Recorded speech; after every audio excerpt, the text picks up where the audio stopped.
right, good morning, everyone. Thank you all for being here this morning. We have a really incredible program. We're going to learn all about the Ohio River. This is the latest in our series, Resilient and Healthy River Communities. I'm Dan Brissett. I'm the president of the Environmental and Energy Study Institute, and I would like to thank our friends at the Ohio River Basin Alliance for working with us so closely to pull this briefing today. I'd also like to make special thanks to Representative Tonko's office for help with the room today. I am going to forego my usual introductory remarks because we have a very special guest with us, and we would like to, my guess is you all would like to hear what he has to say a little bit more than you'd like to hear about how to sign up for our newsletters, which you all should do anyway. But Representative Morgan McGarvey is with us.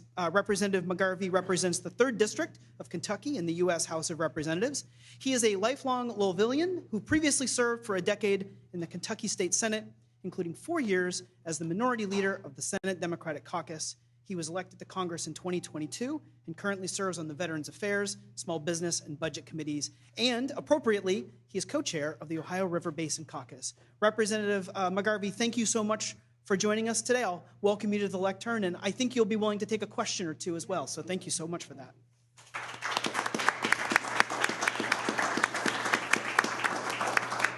Good morning, everybody. Good morning. Thank you all so much for being here. Thank you to our panelists for being here and you all having and sharing your knowledge with us. This is an awesome day. First of all, it's an awesome week up here. My 2 favorite days are this week, which we have Ohio River Day today. Tomorrow is Bourbon Day.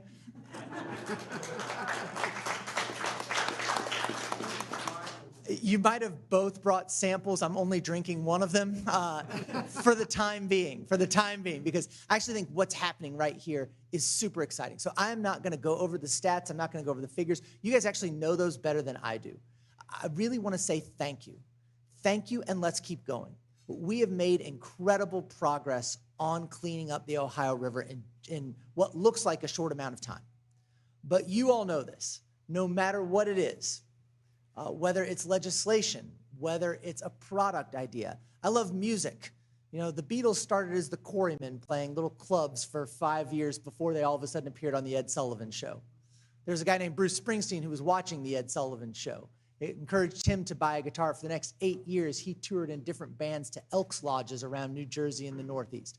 Overnight success has years and years of hard work behind it. And I think we're on the precipice now, thanks to your efforts of really breaking through and cleaning up the Ohio River. We have more members of the Ohio River Caucus than ever before, 24 bipartisan members from 8 different states. We have legislation that we have introduced in the last Congress that we are getting ready to introduce going forward. And as dark and as bleak as things could look in Washington, maybe you think things don't look dark and bleak in Washington right now. We should talk. But this is something where you are seeing people come together. It's because of you. It's because of talking about the economic factors, the ecological factors, the environmental factors, the fact that this is water that all of us drink, whether you are Democrat or Republican, that all of us enjoy, whether you are Democrat or Republican, no matter where you live, rural or urban along the Ohio River. This is something that all of us can latch onto and get behind. The legislation we are going to be introducing somewhat soon, I'll just go ahead and preempt that question, probably in the next month. Things move a little slower up here sometimes, but we're trying to get that introduced, and then I feel optimistic, and it's because of you. It's because of all of the work, all of the years of work you all have put in, that I really hope we're getting to that point where sometime relatively soon, maybe even this Congress, people look and go, how'd they get that done so quickly? We didn't, right? It took years and years, but thank you all for doing that. This is the time to stay in this fight. This is the time to keep pushing. This is the time to keep the momentum up so then we get that major win. And like I said, people say, how'd they do that so fast? Because then what it will do is it will reverberate for decades, if not centuries, into the future. So thank you guys so much for being here. Thank you for what you've done. And I'm happy to take any and all questions you guys have. Thank you, Representative McGarvey. I think it's some applause. Thank you so much. Does anyone have a question for Representative McGarvey? I do, to get us started perhaps. I think you said, sir, you have about 24 members on a bipartisan basis in the caucus. One question I'm going to ask the panelists a little bit later is what different river systems, river basin systems can learn from each other. Do you have you learned anything in your experience as co-chair from what people are doing in other parts of the country that you're thinking about how to apply in the Ohio River Basin? Yeah, I mean, the nice thing about this is that there's a blueprint. We've seen it, and we've seen it work. We've seen the Great Lakes Restoration Initiative. We've seen the Chesapeake Bay Restoration Initiative. As wonderful as this is, it's not novel. This is something that you can go to other people, and they know that those things work. And they know and this is where even again, where you talk to different people. Some people come at this from the lens of, I want to do this, I want to protect the river, I want to protect the water, I want to protect the environment. Fantastic. Some people come at this and go, I see what this did in other places. There's a real economic benefit to cleaning up. There's a rate of return on investment here that's really good. It doesn't really matter to me where you're coming from. It's that we can get there. And so they saw, again, rural, urban, Democrat, Republican come together on these other initiatives. They've seen them prove to be wildly successful. And they know that we can do that in the second largest body of water in the entire country that doesn't receive a single dollar in dedicated federal funding, and we're going to change that. Great, yeah. Thank you. Any questions? I have another question. Oh, sir, we'll go back to you.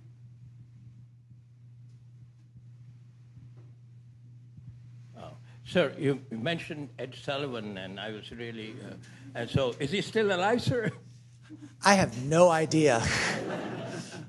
If he is still alive, I'm biased. He did not look like a young man, and when the Beatles performed in 1964, and that was 61 years ago. So I'd still be alive, but I don't think he'd be a young one. It's possible, I suppose, but yeah. Not likely. We've been really fortunate to work on this briefing with some great partners, including the Ohio River Basin Alliance. What are your thoughts about how the federal government could work with stakeholders, nonprofit stakeholders, public sector stakeholders, private sector stakeholders to encourage this type of policymaking here in DC? The reason I'm struggling with that question a little bit is not to sound like Bill Clinton did in his deposition, what is the federal government? And I say that because I think there's different sides of what the federal government could do. So number one, let's just start with Congress. I think the thing we do the best is fund. In this, we could end up setting a good blueprint and rubric to use and then funding it for you all to do what you need to do. And you all can encourage us in that way because you're our bosses. At the end of the day, I know there's a number of Louisvillians here. I work for you. So, you all get involved in that way. Give us the expertise. Tell us what you need. Tell us what you're seeing on the ground. Sometimes things look and sound really good on a piece of paper in Washington that don't work when you get out and put them in the real world. There are other federal agencies that are involved in this too. And talking to other federal agencies like the Environmental Protection Agency, like the cabinets that work on this, that is different than talking to us. That's a much different way of communicating. And hopefully still, in a lot of these places, you have good experts, career people who know exactly what to do. You can talk to them in probably even a different way than you would talk to some of us about the technical expertise and what you need. But I think that depending on what you're talking about and how we can influence the federal government, I think it's which side of it. Great, yeah. Thank you. I understand that our friends with the Ohio River Basin Alliance are going to spread out over Capitol Hill. Do you have any thoughts about messaging in terms of the economic opportunities that a healthy Ohio River brings to its communities that you would like to get out there a little bit more than maybe already is? Yeah, I say this when I talk to so many different groups, especially in politics. You can't go to the Latino community and treat it as a monolith. You can't go to a rural community and treat everybody as the same. You can't go to your black constituents and treat everyone as the same, right? And just think there's one. Don't come to Congress and treat everyone the same. Know a little bit about who you're talking to. Have an idea maybe what they care about. There are indicators out there. what would appeal to them, what matters to their district, what happens in their district, how do they use the Ohio River. Have a little bit of that. I think when you're talking to a member of Congress in particular, their staff too, they're going to pick up really, really quickly whether you know anything about their district. I'm not the expert on the Ohio River. I know a lot about Louisville. And so I'll know really quickly whether you know anything about how this applies to Louisville. And just like any other member of Congress, we're going to pay closer attention if you've done just a little bit of that homework too, to recognize, okay, this is who I'm talking to, that it's not just I have the same talking point in the same way for every single office, because we are all a little different, our districts are all a little different. Great, thank you.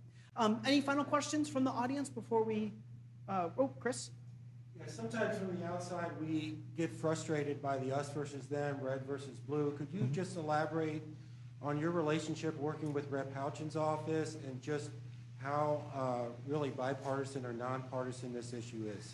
Yeah, Representative Erin Houchins from Southern Indiana, she's the co-chair of the Ohio River Caucus with me. She's fantastic.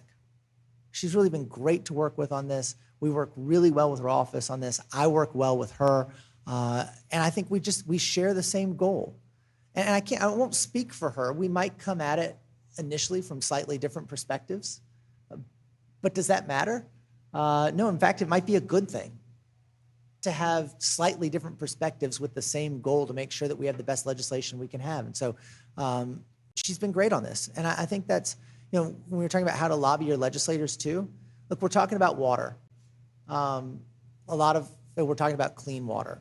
I guess this is what I was saying without just coming out and say it, so I'll just come out and say it now. Don't assume when you're talking to a Democrat that they're automatically for it. And don't assume when you're talking to a Republican that they're against it. That would not be a good way to do it, right? Be prepared, have your arguments, have your talking points. Don't just assume, because this is an issue that brings together some strange parties, and not everybody feels the exact same about it. So. All right, well, Representative McGarvey, thank you so much for joining us this morning. I hope you have a great rest of your Tuesday, and also good luck with your bill, and good luck, and thanks for your leadership with the Ohio River Basin Caucus. Thank you so much. Thank you guys for being here.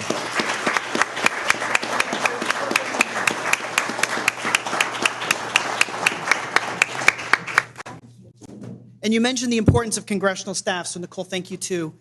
We know how important those folks are to all of the great work that is happening in the caucus and of course beyond. So we're going to now commence with kind of the meaty part of our briefing. Just a couple quick words about the Environmental and Energy Study Institute for those uninitiated. For more than 40 years, we've worked on Capitol Hill to bring educational resources about the widest range of climate, clean energy, and environmental topics. This is what we do probably in our most high-profile way. We will pull briefings together. We work with great partners, great members of Congress and their staff to pull these briefings together. But we do a lot more than just river health and river resilience. We also look at all sorts of clean energy issues and environmental issues. In a few months, I guess towards the beginning of November, we're going to be doing an online briefing series about the UNF, the United Nations Framework Convention on Climate Change negotiations that will be happening in Brazil, and we'll be looking at the global cooling pledge and how international trade affects climate commitments around the world. So we cover a lot. The best way to keep up with what we do is to subscribe to our bi-weekly newsletter called Climate Change Solutions. If you subscribe now, then you'll get an email a little bit later today that is Climate Change Solutions. It comes out every other Tuesday, and it's not too late to receive today's issue. It's the greatest way to keep up with all that we do. If you like Ohio River, you might also be interested in our coverage of the Tennessee River, of the Mississippi River, of the Colorado River, the Columbia River, and I think we'll be covering some additional resources, a couple additional river systems as we go. Everything we do is online, including this. If you want to come back and watch this, it will be archived at eesi.org. But all of our articles, podcast episodes, et cetera, we do our best to make sure that our resources are timely, relevant, accessible, and practical. Much like we just did, we will have a Q&A, but with our panelists. And if you have questions, please save them. We will have a Q&A period, and I'm really looking forward to that. We'll also be covering the briefing today following Be sure to follow us on social media at EESI Online, and then we'll also be covering the briefing as we go on Blue Sky and on our Instagram story. So without any further ado, I'm going to introduce our first keynote speaker, and then we'll get to our panel. Chris Lorentz is the chair of the Ohio River Basin Alliance. Chris's work at the Alliance focuses on setting water resource priorities for the Ohio River Basin, sustaining healthy ecosystems and communities, and improving its water-dependent economies. He is also a professor at Thomas More University, where his research focuses on bioassessments of aquatic ecosystems, conservation of threatened and endangered species, and source water protection. Chris, thanks for being such a great partner with us, and I'm looking forward to your remarks.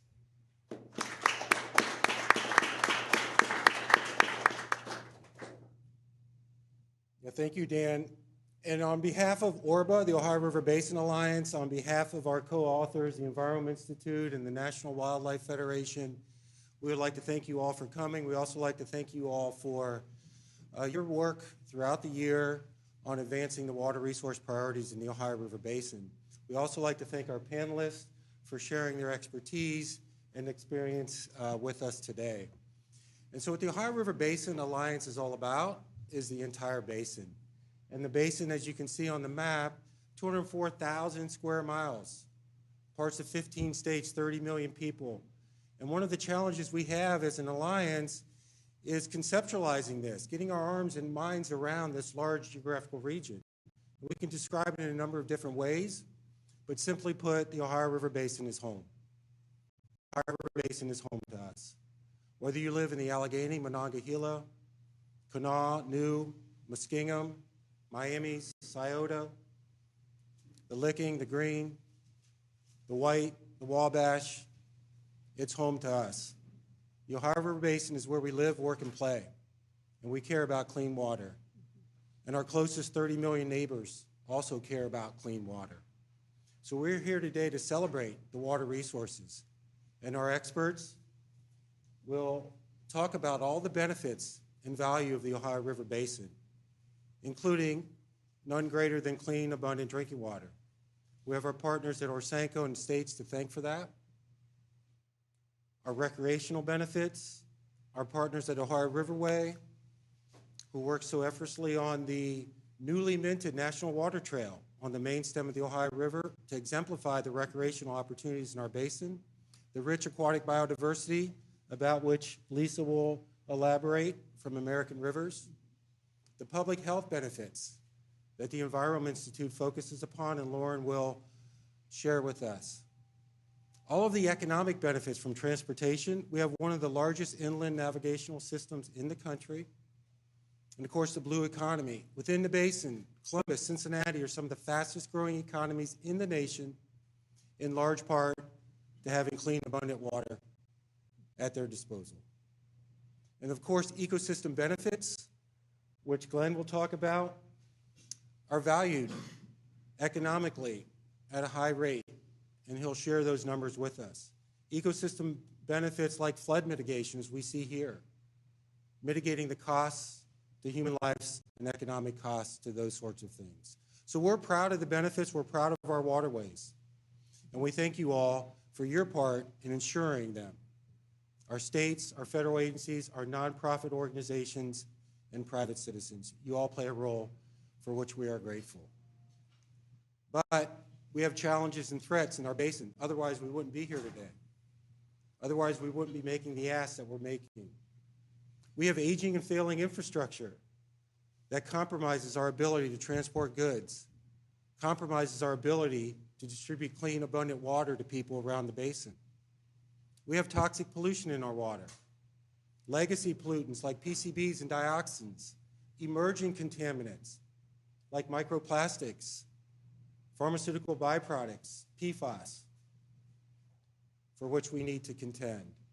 We have the ever-challenging non-point source runoff, urban runoff, bringing bacteria from CSOs, agricultural runoff that threatens the wildlife, threatens humans, and threatens our ability to contact, recreate, fish, boat, and swim in our waters. And then we have extreme weather events, flooding, droughts, to which we need to contend. This map exemplifies those challenges and threats more than anything else, a map produced by our partners at Orsanco. It shows the map of the basin, but not the benefits, but the threats. Over 40% of our streams within the basin are threatened, are impaired for a variety of reasons. And it's these issues we hope to remedy, mitigate, and address to preserve, restore, and protect the benefits that you'll hear more about today. And fortunately, as Rep. McGarvey alluded to, we have a blueprint to follow. The solution to address the challenges and threats in the Ohio River Basin to preserve and protect the benefits and value are large-scale federal initiatives that we've seen work throughout the country. We've seen them work to the north, to the east, to the west, and the south, all around us, except right here in our backyard, the Ohio River Basin. And for the past 3 years, we've been working with the Envirome Institute, the National Wildlife Federation, to make a strong case for federal investments in the region. We pulled together 125 technical experts to give science-based information. We partnered with our tribal sovereign nations who either live in the basin still or historically lived in the basin to receive their input. We received input from over 5,000 individuals through public engagement sessions, virtual webinars, online portals, who care and share our concerns about the challenges and threats and the need for protection and restoration. When asked them, what do you think about federal investments, a plan for federal investments in the basin? Overwhelmingly supported, whether Republican, Democrat, or Independent. 74% of the voters in our basin support the concept of this plan. This plan is bipartisan, nonpartisan. This plan is also cost-effective. Other initiatives around the country have yielded 3-to-1 and upwards of 6-to-1 return on investment. So we know it's nonpartisan. We know it's cost-effective. Our time is due and perhaps overdue. We're here today. We appreciate your presence today to continue the momentum that we've built over the last 10 years. And hopefully you're as excited as we are when you hear Rep. McGarvey speak. We couldn't be more grateful for the leadership he provides, along with Rep. Houchin and the entire Ohio River Basin Caucus. They're eager, energetic, and enthusiastic to get this done, and they inspire us to work in their behalf as well. So thanks again, and enjoy the day. Bye-bye.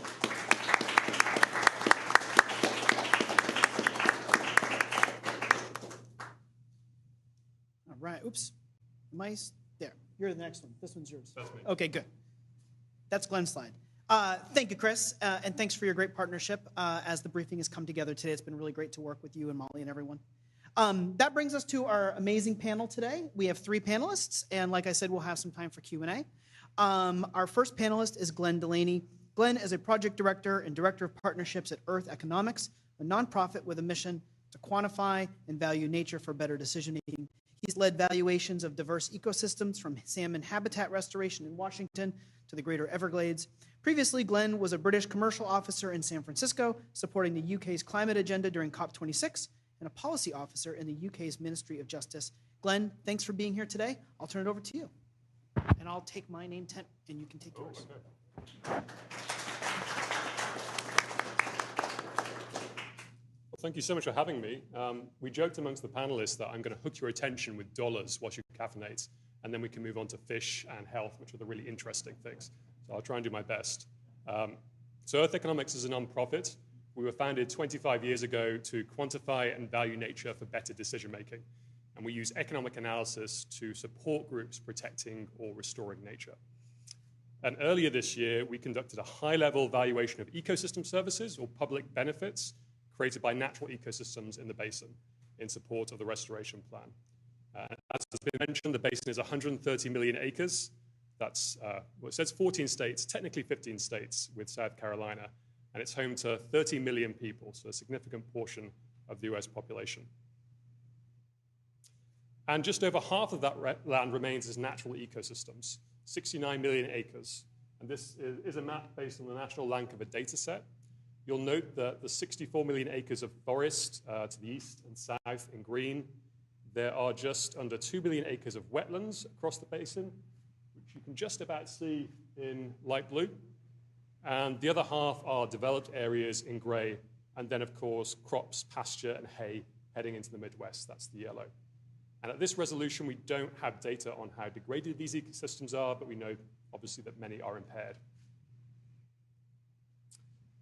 And our high-level analysis found that if those 69 million acres of natural ecosystems were intact and fully functioning, they would provide at least $50 billion in public benefits every year. Projected over 30 years and discounted at a 3% discount rate, this amounts to an asset value of $1.17 trillion. So I should probably take a step back and explain what those very large numbers mean. And hold on to your hats because we're going to go through Natural Capital 101 now. So those 69 million acres of natural ecosystems are infrastructure that we depend on in the basin. Not only in terms of what we can extract from them, so timber, food, water, but also the many benefits they provide that aren't integrated into our traditional economic framework.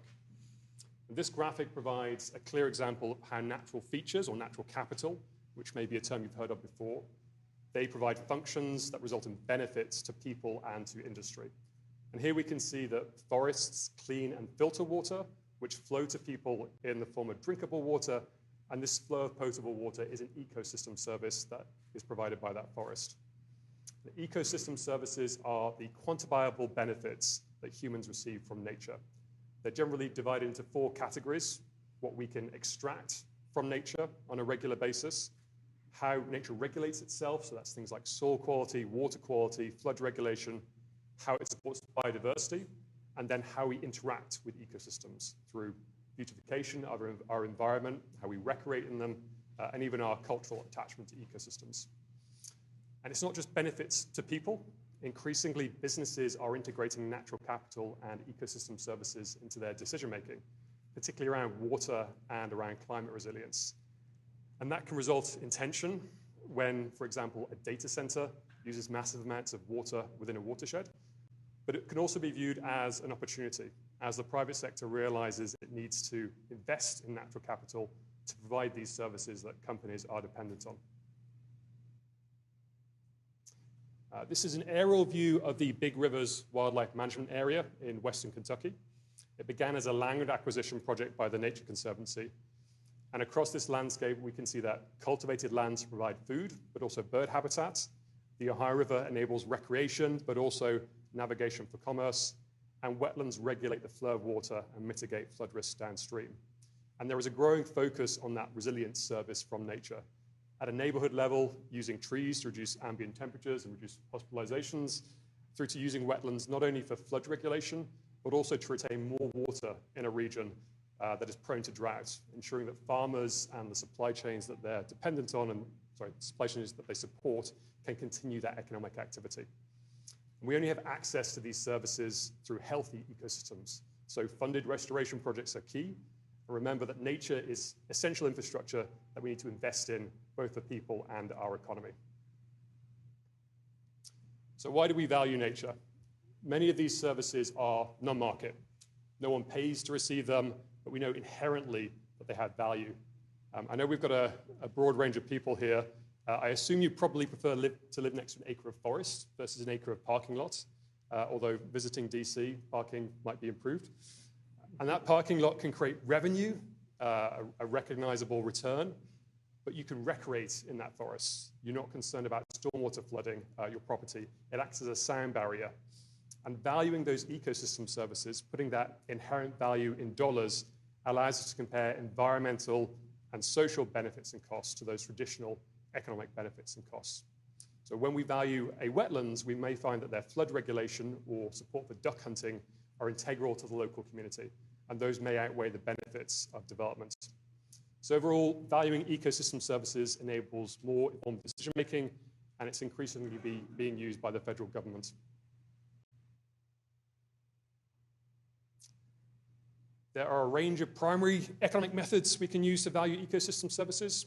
We can value a wetlands flood regulation based on the avoided property damage to nearby homes. We can value pollination by the increase in crop yield. We can estimate the increase in property prices due to proximity of a park or a lake. That's beautification. We can use surveys or interviews to solicit feedback on how individuals value or would be willing to pay for fish species or knowing an ecosystem exists. I think it's 20 cents per salmon in Oregon based on a study. But these primary methods are expensive to deploy. They take a long time. And so groups like Earth Economics collects these studies, regularizes them at dollars per acre per year, and uses a method called benefits transfer, which is applying values from all those studies to a similar target site. And a good analogy for this is a property appraisal. Your realtor will use market data like the number of, and look at the number of bedrooms or nearby schools and give you a value for a property that you trust enough to put down a significant portion of your life savings on. And we can use that same method for ecosystems. And when we have enough studies, we can create models that reflect a range of site variables, including variables like state population density or GDP, which heavily influence results, because where there are more people with higher incomes, nature provides greater marginal value. So the model we apply to the basin includes 1,500 values from 180 studies. That's the largest that we know of, but it's also quite limited. So it values only these 11 services out of about 20 or 22, depending on which framework you use. So these results are a really high-level estimate suitable for awareness raising. So back to that very large number. Those 69 million acres of natural ecosystems, if restored and functioning appropriately, provide at least $50 billion in public benefits every year. That's an asset value of $1.17 trillion. It's a baseline estimate for a limited number of services.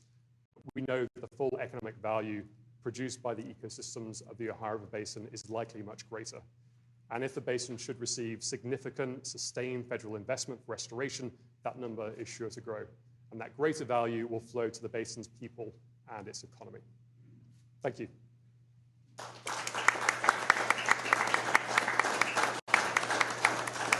Thank you, Glenn. That was great.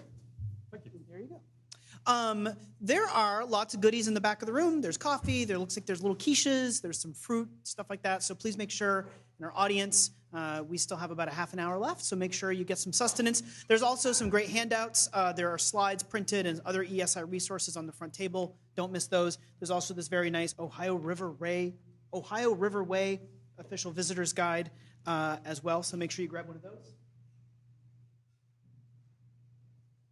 Also, it helps to grab the introductory comments that you have to make before all of your panelists. That brings us to Lisa Hollingsworth-Segedy. Lisa is the Director of River Restoration at American Rivers. In this role, she facilitates partnerships to restore the form and function of rivers and works with communities, individuals, government, and nonprofits to facilitate the removal of dams that have outlived their useful life. Lisa has more than 3 decades of experience in community and regional planning, environmental and resource protection planning, water resource management, project management, community economic revitalization, geology, hydrogeology, and I bet even more than I had listed here. So Lisa, welcome to the lectern. Thanks for being here today. I'll turn it over to you. Thank you.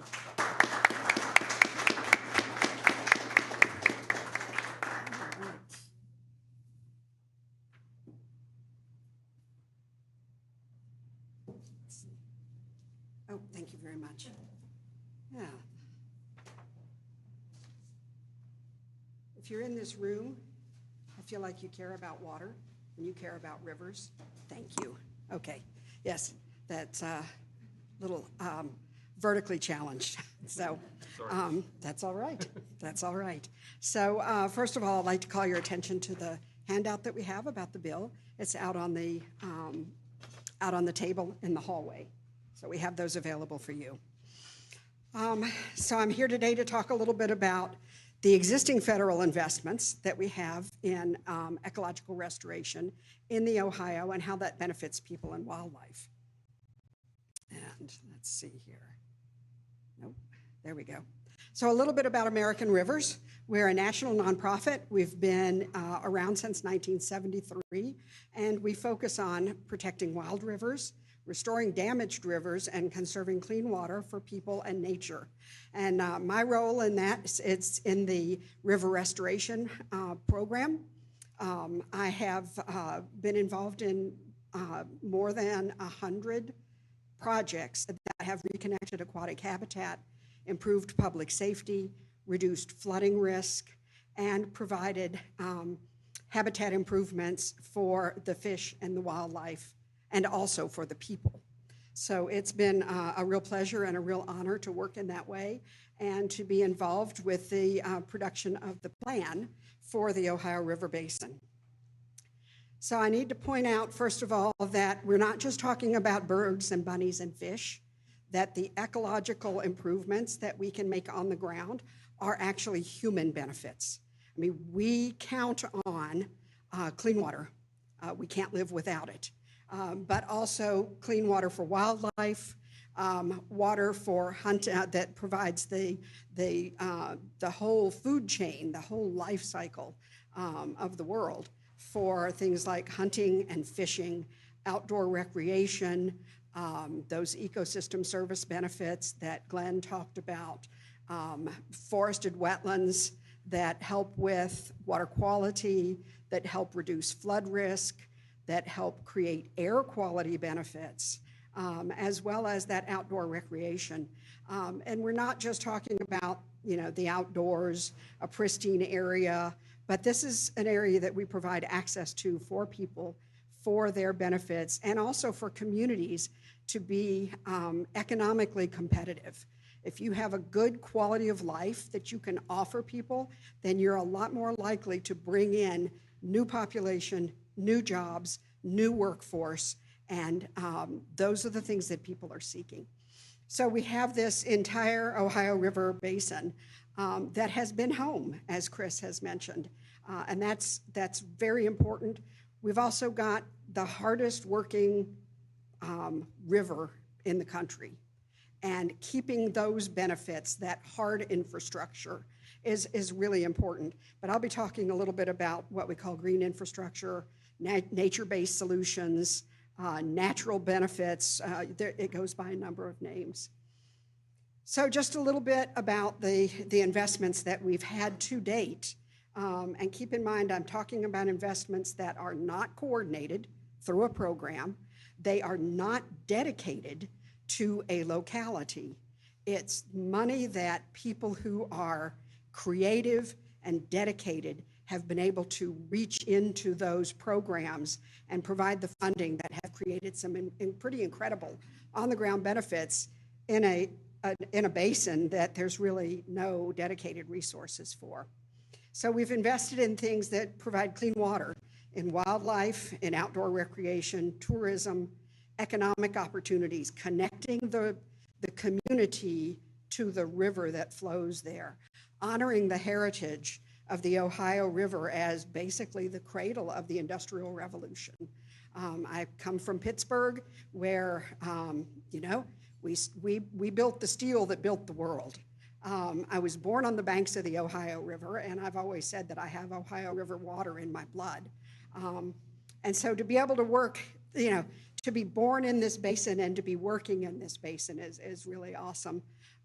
But in addition to all of those things, also floods and droughts. I mean, we're seeing the real consequences of changes in our weather patterns. And this is something that we have to prepare our communities for so that we can continue to be the great communities that we are.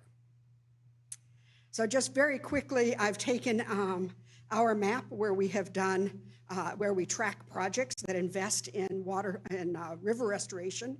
And the red line is the sort of the basic outline of the Ohio Basin.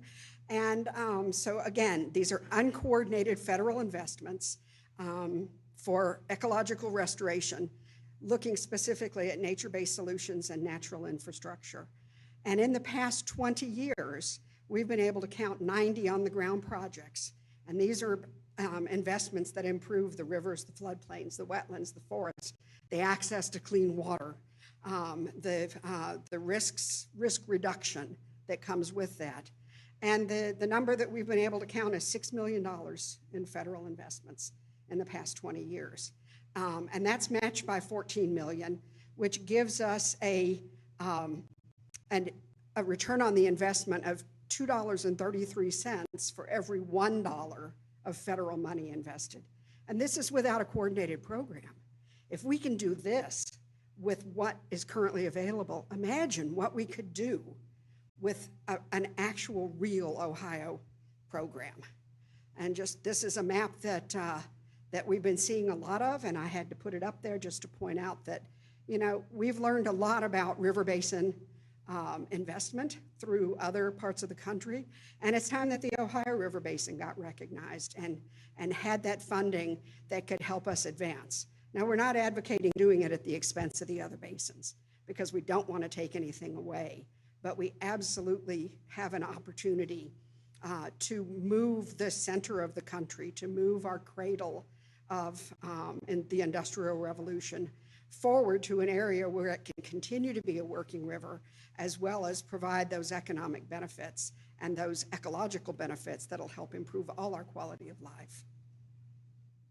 Thank you very much.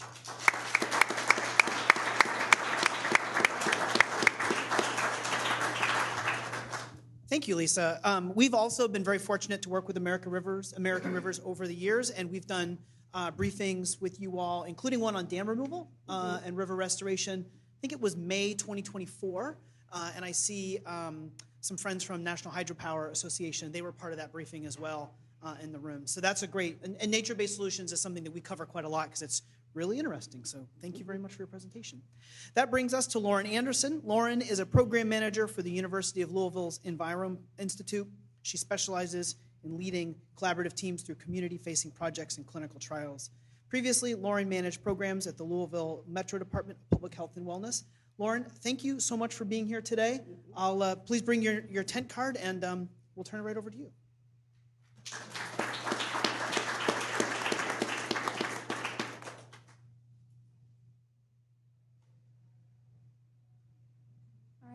Hi, everyone. Thank you for having me today. I am Lauren Anderson. I am a research manager at the Christina Lee Brown Envirome Institute at the University of Louisville School of Medicine. So at this institute, we have 120 different researchers working on human health studies, from animal models all the way up to clinical trials. I am here to talk to you about human health and the Ohio River today. So pollution in the Ohio River is multi-source and cumulative. What that means is that it comes from multiple sources. The common sources of pollution in the Ohio River are industry, agricultural runoff, urban wastewater, urban runoff, and legacy pollutants from historical activities.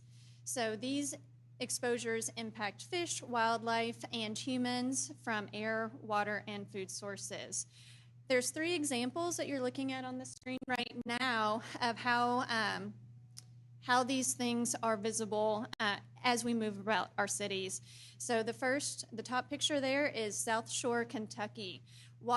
Drinking water has to be piped in from Ohio because of PFAS contamination. Louisville, Kentucky, where I'm from, is right below that. You're looking at a large wastewater treatment facility and an industrial corridor that releases heavy metals and different chemicals into both the air and the water just south of Louisville. And then Calvert City, Kentucky, so this is near Paducah, Kentucky. This is another industrial complex where we know that volatile organic chemicals are actively harming fish, humans, and wildlife there. So here we have the impacts of this contamination on public health. And so in the first graph that you see there, this is just showing that the associations between heavy metal and chemical exposure are clearly associated with cardiovascular outcomes and cancers. And so you can see that from this graph, there are 3 types of cancers that are most impacted by this environmental pollution. So it's leukemia, urinary tract, and another one. So the next symptom of polluted waters are harmful algae blooms. You can see here the symptoms of exposure to those algae blooms. Those impact everything from your urinary and musculoskeletal tracts to your skin, eyes, respiratory, and organ impacts as well. The next graph is about, this is a graph about cancer. And so you can see that there are several different types of pollutants that we have found in the Ohio River that have been moderately or strongly correlated with different types of cancer. And then finally, we have hospitalizations from waterborne diseases next. I would like to highlight how many of them are happening in the Ohio River Basin, even with some states not reporting.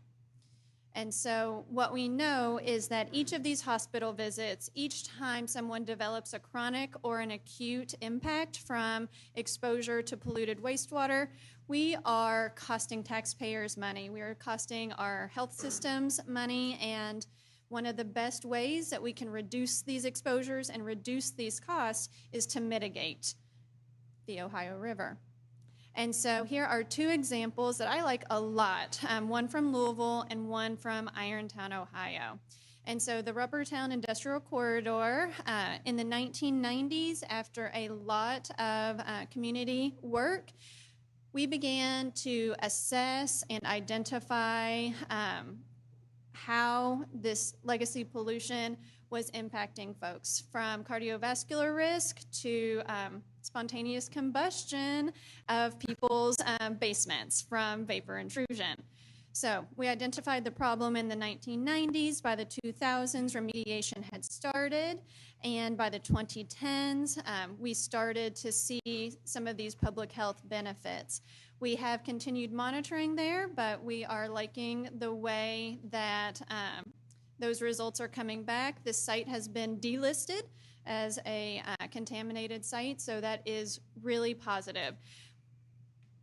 That is one example. And then Irontown, Ohio. So Allied Chemical and Irontown Coke was responsible for legacy pollution in the area. That soil and groundwater was remediated and contained, and now that site has been returned to the city, and it is a vibrant shared commercial and recreation space. So these are good examples of how we can see both economic and health benefit from mitigation and remediation of that pollution that we see in the Ohio River. And so then we have more localized interventions that are still also having public health gains. So Lisa mentioned how many of these different projects are around in the basin, and I do want to elevate Cincinnati and Pittsburgh's Green Street initiatives. And so this is helpful in mitigating that urban runoff and controlling sediment that is reaching the Ohio River. And then recreational access and riverfront restoration is so important to human health. I'm sure everybody in this room has heard about how green space can benefit your health. You go out into nature, you feel calm, you feel restored. At that same time, your oxidative stress hormones in your blood are becoming reduced, making you more healthy. So if there's anything that's better than green space for your psychological and physical well-being, it is called blue spaces. And so when we recreate in these blue spaces, we receive more benefits more quickly than just passively being in those green spaces. And so that's one of the reasons why layering recreation in healthy environments is so important for public health. At all of these different projects and programs, at the local level, at the federal level, we see a lot of lessons that are learned. So multi-level coordination is key. So again, not working from the top down, but working from the ground up, listening to the communities. How will they use their river? What will get them out there? What will make them feel passionate about conservation? And then you need to move those messages up the chain to get support at the level that we are today. That ties directly into engaged communities and public access. People will only protect what they care about. It is really easy to love the river. Like Lisa said, I was born on the river. It's the backbone of my sense of place in Kentucky. And so I care deeply about that. Data-driven communication. I report back to the communities I work with all of the time. It is so important for them to see how their feedback and the messages that they're sending to you are being implemented. And then again, long-term commitment. You could see from the slides I shared a little bit ago, those mitigation and remediation efforts started in the 1990s. People started talking about them in the 1980s. That's 45 years ago. So this is not going to happen overnight, but maybe we can be like Bruce Springsteen, putting in the work and then getting noticed. And that's it. Thank you, Lauren. That was a great presentation. I hadn't heard of blue spaces before. I'm glad I did. You mentioned PFAS, the forever chemicals. We have a really great issue brief on that. It's not specific to the Ohio River Basin, but if anyone wants to learn more about PFAS and sort of what's being done about it and what it is, it's a really great resource. Lauren's slides were excellent. Lisa's slides were excellent. Glenn's slides were excellent. All of them are available, as well as an archived copy or live cast recording of this briefing. Everything's available at www.eesi.org. We have a small amount of time for some questions, but we still have some questions. I will keep an eye out. Any questions in the audience? I think we probably have time maybe for one or so. If not, I'm going to get us started, and I'm going to ask a question that maybe is a little bit similar to the one that I asked Representative McGarvey when he was here. You had great photos in your presentations, but that probably doesn't do the Ohio River Basin justice. So not everyone in the room has been able to visit it. What makes it so unique? And beyond what's already been discussed today, Glen, maybe we could start with you and then hear from Lisa and Lauren. What is it about the Ohio River and the Ohio River Basin that makes it worthy of national attention? And are there other things that maybe haven't come up yet that that you would like to mention before we end for the day? I think personally biodiversity, and I was going to feel bad about speaking about fish and steering Lisa's thunder, but she did claim that Pittsburgh was the cradle of the Industrial Revolution and not Birmingham, which is my hometown, so I don't feel guilty anymore. But I live in Columbus, Ohio, and it may be surprising, but I'm not from there originally. And I had this misconception about biodiversity in America. I thought that the west of the Mississippi had the majority of the biodiversity, bar maybe the Everglades, and that east was quite developed. But in fact, the most biodiverse river system in the US is the Duck River in Tennessee, which has 50 species of mussel, 150 species of fish. In Columbus, I can drive 20 minutes west and go to Big Darby Creek, and that's an exceptional warm water habitat with some very unique species. Sadly, recently, some have been declared extinct. But I think for me personally, understanding just how biodiverse the river system is and the basin is, that wasn't something I was aware of. Mm-hmm. Lisa, same question to you. What is it about this what is it about this river system that's so unique, and why is it worthy of all this national attention? Well, the first thing I want to point out is that the size of the basin, it's a big chunk of the central United States. The second thing is that we have diverse habitat, starting from the large river and the large fish and animals that habitate that area, down to the tiniest little backyard streams. And generally in the Ohio River watershed, you can't go more than about a mile before coming across water. So it's there, it's in everybody's backyards. You know, some of us who grew up as free-range children spent a lot of time playing in creeks. The biodiversity in this watershed is amazing, as Glenn mentioned. There are 120 species of freshwater mussels, and you may wonder why we would care about a little critter that can't be hunted, can't be fished, it's not good to eat. But each mussel can filter between 15 and 50 gallons of water a day. So if you've got freshwater mussels in your river, your water quality is going to be better. And so with 120 species endemic to the basin, I mean, that's a huge leg up in terms of those ecosystem service benefits. And another reason that I think is really critical is we've got so many wonderful communities that are in the basin. If you look at large cities, smaller cities, towns, and reconnecting to their own river, to their own watershed, to their own backyard stream, is an opportunity for recreating in that green space and in that blue space. And that provides us the benefits from a health standpoint, from a quality of life standpoint that makes this river so important. Thanks. And Lauren, same question to you. Sure. My answer is somewhat related.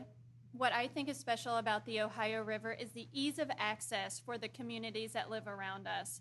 So there have been park improvements at the city level in Chickasaw and Shawnee Parks in Louisville, Kentucky, and those projects are happening in areas where the community needs it the most. They did not have access to the river system. They did not have a connection to the Ohio River Basin. But through those local park improvements, we have given a way for indoor children, not free range like myself, an opportunity to witness the river, to interact with it, and to understand why it is important to the place that they live. Great, thanks, Lauren. I was surprised a little bit that no one mentioned football rivalries. Most of the cities mentioned so far are, sort of old school AFC teams. So we're going to begin winding down our briefing, but before we do that, we need to hear from one more person, and that is Craig Butler. Craig is the Executive Director of the Muskingum Watershed Conservancy District and Chair Emeritus of the Ohio River Basin Alliance. He oversees significant initiatives aimed at flood prevention and natural resource conservation in Ohio. He previously served as the Director of the Ohio Environmental Protection Agency and is the Assistant Policy Director for Energy, Agriculture, and the Environment in former Ohio Governor John Kasich's administration. Craig, please join me at the lectern, and I'm really looking forward to hearing your concluding thoughts for the day.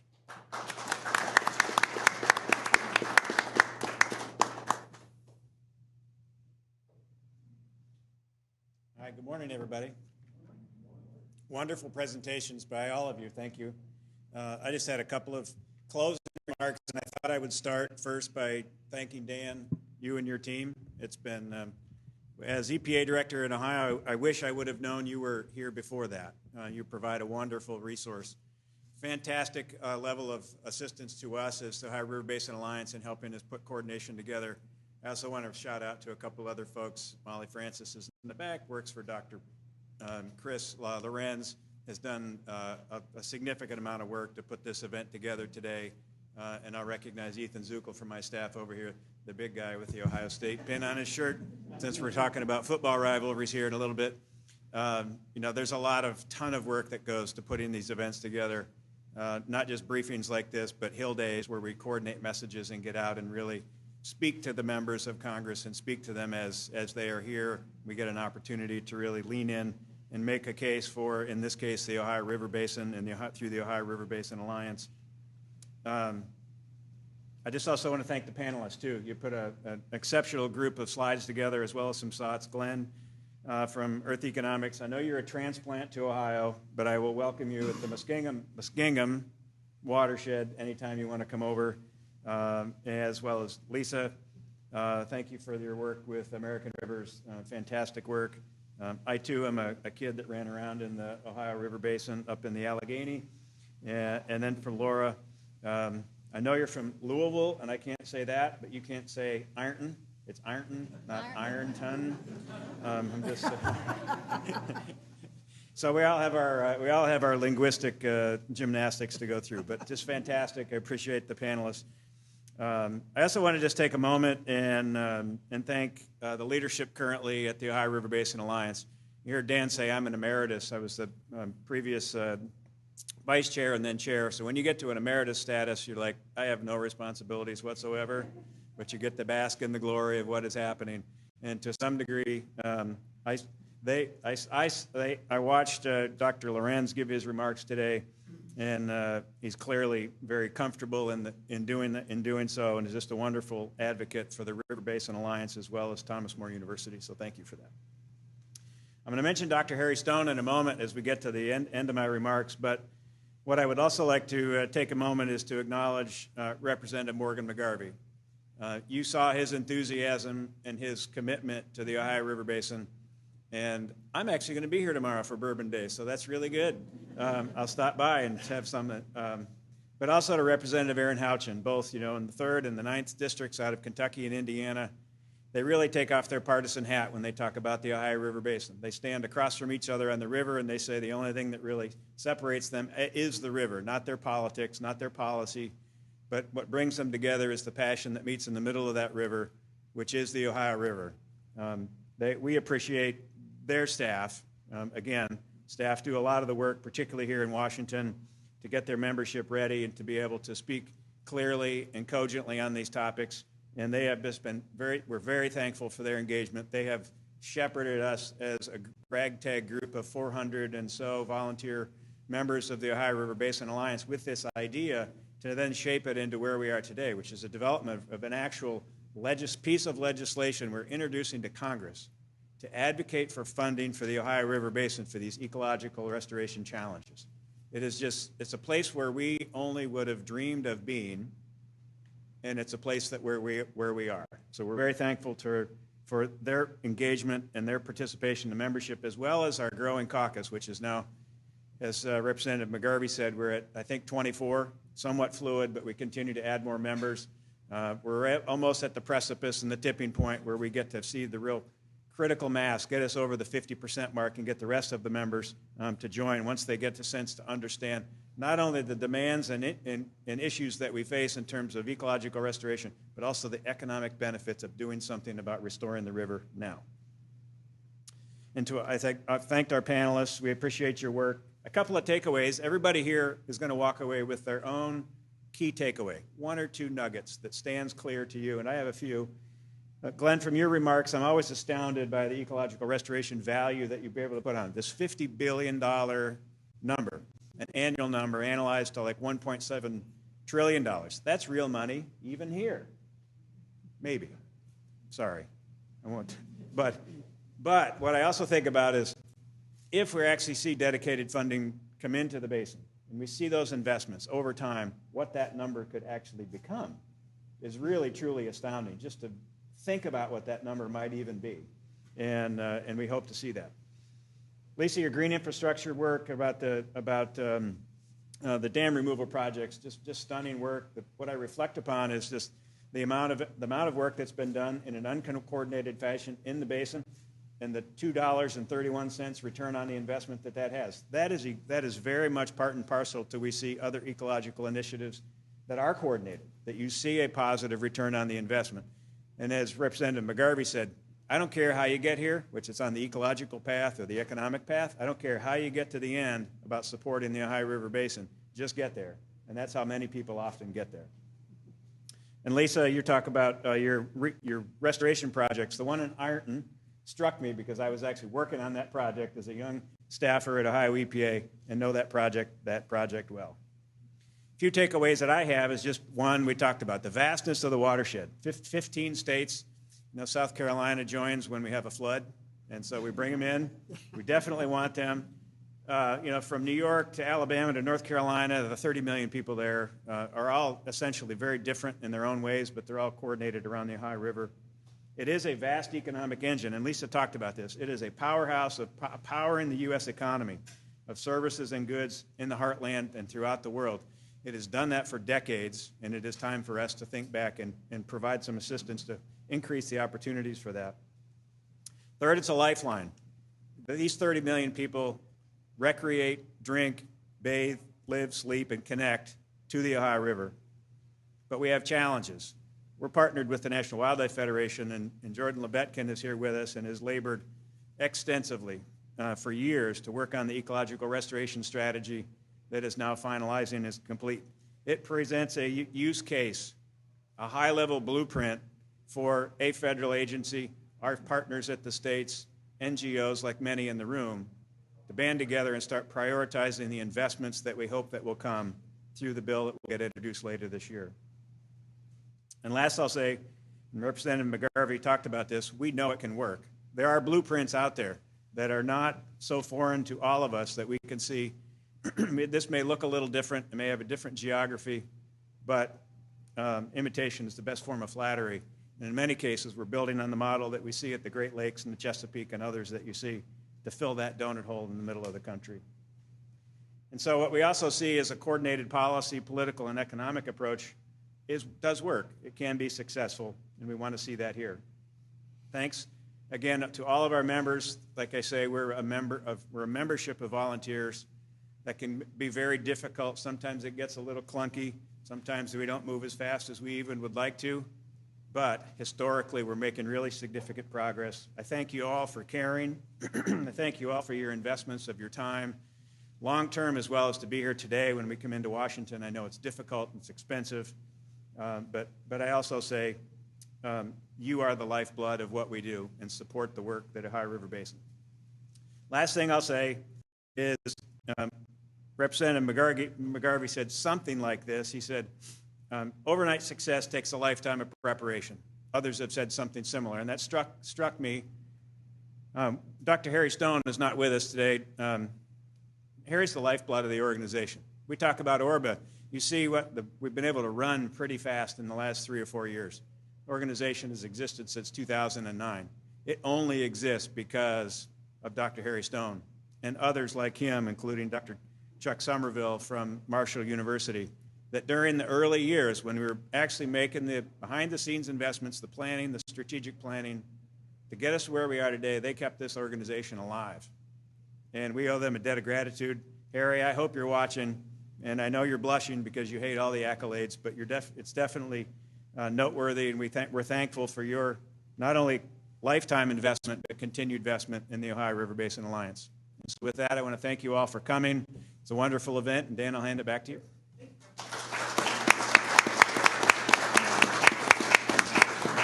All right. Thank you, Craig. Thanks for that. Yeah, it's been a great event and certainly learned a lot. Anyone is welcome. Everyone is welcome to go back and revisit any of the presentations, including all of the slides. They'll be available at www.eesi.org. Don't forget to sign up if you haven't yet for Climate Change Solutions. It comes out in a few hours. It's our bi-weekly newsletter. Keep up with everything that we've got going on.